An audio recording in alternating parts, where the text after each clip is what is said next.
रचित। रचित, हाँ। क्या करते हैं रचित भाई? हम स्टूडेंट है, कॉलेज में है। कॉलेज में है। तो क्या लग रहा है इस बार जो स्टूडेंट है, जो युवक है, वो फुल सपोर्ट है बीजेपी को, फुल सपोर्ट है। किसी माई का लाल में दम हो तो रोक के दिखाए बीजेपी को बंगाल में आने से।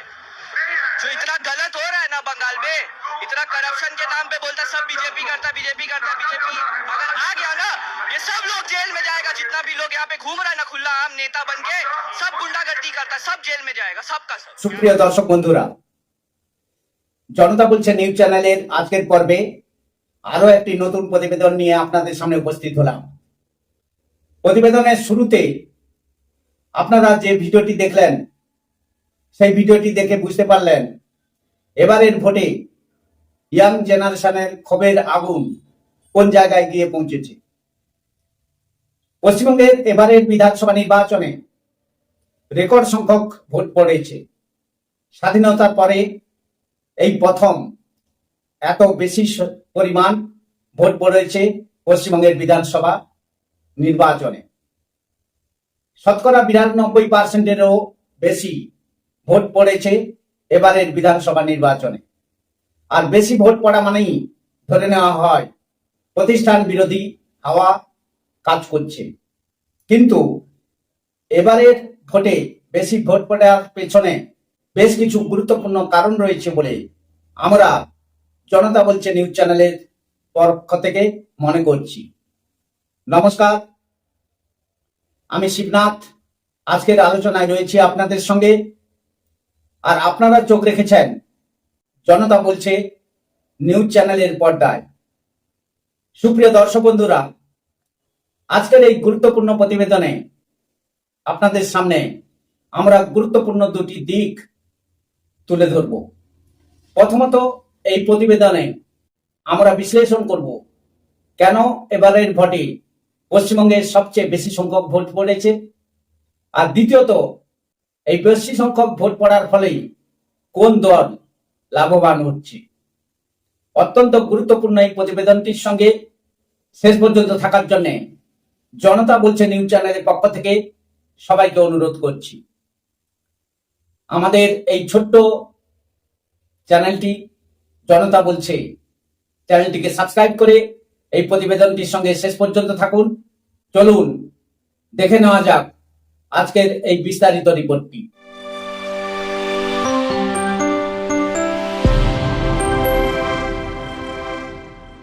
ফিরে আসলাম বিস্তারিত আলোচনায় আমরা মূলত দুটি বিষয় আপনাদের সঙ্গে আলোচনা করব।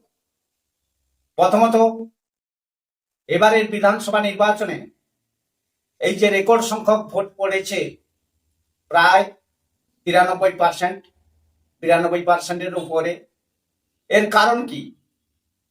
আর দ্বিতীয়ত, এই রেকর্ড সংখ্যক ভোট পড়ার ফলেই কোন দলের লাভ হলো। প্রথমে আসি, এই যে স্বাধীনতার পরে এই প্রথমে পশ্চিমবঙ্গের বিধানসভা নির্বাচনে এই প্রথম এত ভোট পড়ার পেছনে কারণগুলি কি? আমরা জনতা বলছে চ্যানেলের পক্ষ থেকে এত ভোট পড়ার পেছনে এক নয়, একাধিক কারণ আছে বলে মনে করছি। প্রথমত, এসআইআর স্পেশাল ইন্টেনসিভ রিভিশনের আতঙ্ক। এসআইআর চলাকালে পশ্চিমবঙ্গের শাসক দল যেভাবে আতঙ্কের পরিবেশ তৈরি করেছিল এবং এসআইআর কে এনআরসির সঙ্গে গুলিয়ে দেওয়া হয়েছিল, তার ফলে সবাই এসআইআর এর পরবর্তী ভোটে অংশগ্রহণ করতে আগ্রহী হয়ে উঠেছে বলে আমরা মনে করছি। এটি হলো ভোট বৃদ্ধির অন্যতম কারণ। দ্বিতীয়ত যে কারণটি, সেটি হচ্ছে সংখ্যালঘু সম্প্রদায়ের শতকরা 100% ভোটদানে অংশগ্রহণ। এসআইআর আতঙ্ক সব থেকে বেশি তৈরি করা হয়েছিল সংখ্যালঘু সম্প্রদায়ের মনের মধ্যে, কারণ এসআইআর এ সব থেকে বেশি নাম বাদ গেছিল মুসলিম সম্প্রদায়ের মানুষের। এই আতঙ্ক থেকে 100% ভোটদান করেছে সংখ্যালঘু সম্প্রদায়ের মানুষরা বলে আমরা জনতা বলছে চ্যানেলের পক্ষ থেকে মনে করি। এই আতঙ্ক থেকে সংখ্যালঘু মনের মানুষদের মনে আতঙ্ক তৈরি হয়েছিল এবং সেই আতঙ্ক থেকে তারা কিন্তু 100% ভোট করেছে বলে আমাদের ধারণা হয়েছে। দ্বিতীয়ত, এসআইআর আতঙ্ক থেকে এবারের নির্বাচনে পরিযায়ী শ্রমিকদের বিশাল অংশগ্রহণ। এবারে এসআইআর এর পরে পরিযায়ী শ্রমিকদের মনে হয়েছিল যে এবারের ভোটে তারা যদি অংশগ্রহণ না করে তাহলে তাদের নাগরিকত্ব নিয়ে বড় প্রশ্নচিহ্ন দেখা দিতে পারে। সেই চিন্তা থেকে এবারের ভোটে 95% পরিযায়ী শ্রমিক দলে দলে ভোটের লাইনে দাঁড়িয়েছে এবং ভোট দান করেছে। তার ফলে ভোটের পার্সেন্টেজ বেড়ে গেছে বলে আমরা জনতা বলছে চ্যানেলের পক্ষ থেকে মনে করছি। চতুর্থ যে কারণটি সেটি হচ্ছে অতীতে যারা শাসক দলের চাপে ভোট দিতে পারত না, এবারের ভোটে নির্বাচন কমিশনের নিরাপত্তার কারণে বিপুল অংশের মানুষ তাদের ভোটদান নিশ্চিত করেছে। ফলে আমরা মনে করি তাদের এই বিপুল সংখ্যক মানুষের ভোটদানের ফলে ভোটের শতকরা হার বৃদ্ধি পেয়েছে। মূলত এই চারটি কারণকে আমরা শতকরা ভোট বৃদ্ধির অন্যতম কারণ বলে মনে করছি। এবারে আসবো এই ভোট বৃদ্ধির ফলে কোন দল লাভবান হয়েছে, এটাই এখন লাখ টাকার প্রশ্ন। একদিকে শাসক দল বলছে, দাবি করছে অধিক ভোটদানের ফলে তারা লাভবান হয়েছে, মানুষ নাকি এসআইআর আতঙ্কের ফলে বিজেপির বিরুদ্ধে ভোটদান করেছে। অন্যদিকে বিরোধী দল বলছে শাসকদের প্রাতিষ্ঠানিক অপশাসনের বিরুদ্ধে এবারের ভোটে কিন্তু সাধারণ মানুষ স্বতঃস্ফূর্তভাবে ভোটদান করেছে।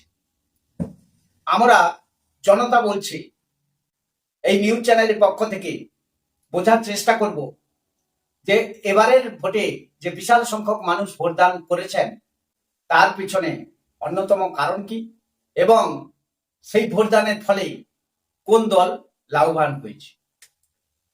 এটি বোঝার জন্য আপনাদের সামনে কয়েক বছর আমরা পিছিয়ে যাব, কয়েকটি পিছনের নির্বাচন বিশ্লেষণ করব, তারপরে আপনাদের সামনে তুলে ধরব কি হতে পারে এই রেজাল্ট।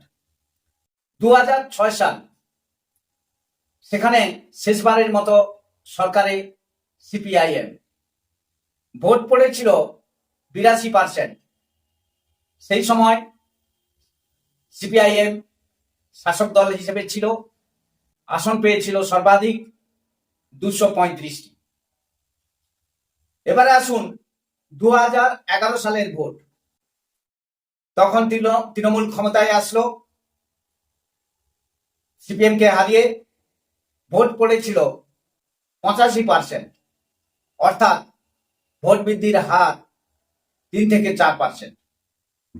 এবারে আসুন 2016 সাল, তৃণমূলের সরকার, ভোট পড়েছিল 82%, অর্থাৎ 3% ভোট আবার কমে গেল।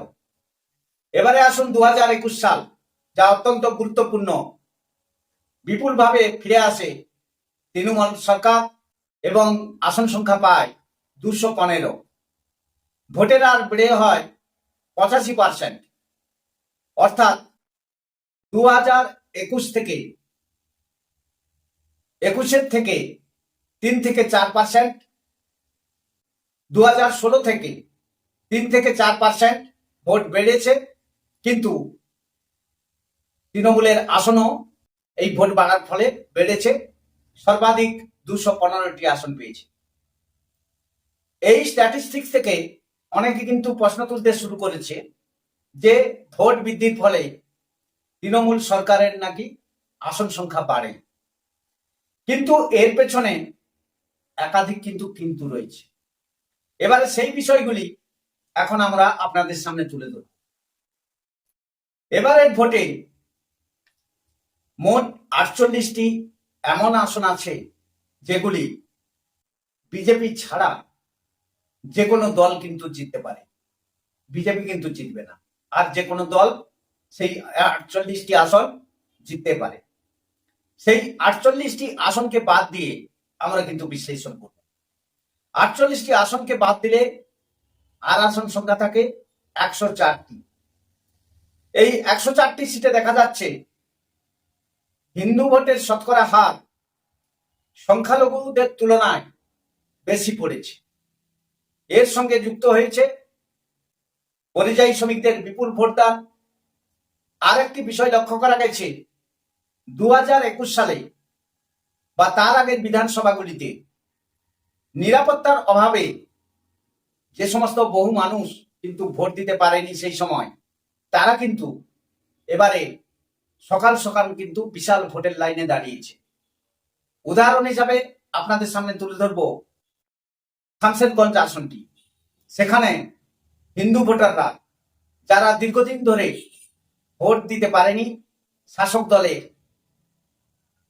রক্তচক্ষুর বিরুদ্ধে, তারা কিন্তু ভোটের দিন দেখা গেছে সকাল সকাল ভোটের লাইনে দাঁড়িয়ে পড়েছে। এরপরে রয়েছে প্রতিষ্ঠান বিরোধী প্রবল হাওয়া, কর্মচারীদের ডিএ না দেওয়া, 26,000 শিক্ষকের শিক্ষক পদ ছাঁটাই, এর মতো ইস্যু।